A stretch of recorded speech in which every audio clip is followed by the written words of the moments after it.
ഇതുപോലെ പ്ലാസ്റ്റിക് ചെയറിൽ ഡിപ്സ് ചെയ്യുന്നവരാണോ നിങ്ങൾ?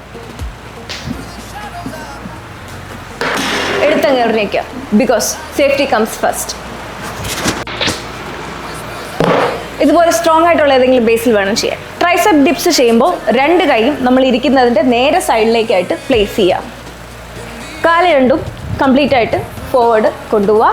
ആൻഡ് നല്ല രീതിയിൽ രണ്ട് കൈയും നമ്മൾ ഏത് സർഫസിലാണോ ഇരിക്കുന്നത് അവിടെ നിന്ന് നല്ല രീതിയിൽ ഗ്രാബ് ചെയ്യുക. ആൻഡ് ഹിപ്പ് ഫോർവേഡ് കൊണ്ടുവരാം. ഇനി ഇവിടെ നിന്ന് നേരെ താഴേക്ക് കൈമുട്ട് മടക്കി താഴേക്ക് പോവുക. ആൻഡ് മേളിലേക്ക് വരാം. മേളിലേക്ക് പോകുമ്പോൾ കംപ്ലീറ്റ് ആയിട്ട് പുഷ് ചെയ്ത് കംപ്ലീറ്റ് സ്ട്രെയിറ്റ് ആക്കുക. കൈമുട്ട് കംപ്ലീറ്റ് ആയിട്ട് സ്ട്രെയിറ്റ് ആക്കുക. ഇത് ചെയ്യുന്ന സമയത്ത് ഒരു കാരണവശാലും കൈമുട്ട് വെളിയിലേക്ക് പോകാൻ പാടില്ല. അത് റോങ് ആണ്. സോ സ്ട്രെയിറ്റ് വെച്ച് നേരെ പോവാം. നമ്മൾ ഈ വർക്കൗട്ട് ചെയ്യുന്ന ടൈമിൽ ഒന്നുകിൽ ഐ വ്യൂ ലെവൽ ഇല്ലാന്നുണ്ടെങ്കിൽ കുറച്ചുകൂടെ മേളിലേക്കായിട്ട് നോക്കുക.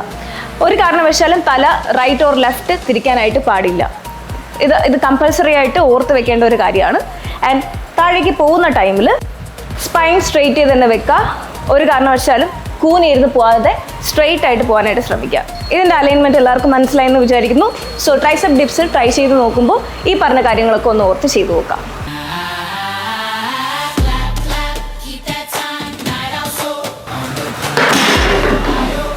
അങ്ങനെ എഫക്റ്റ് ചെയ്ത്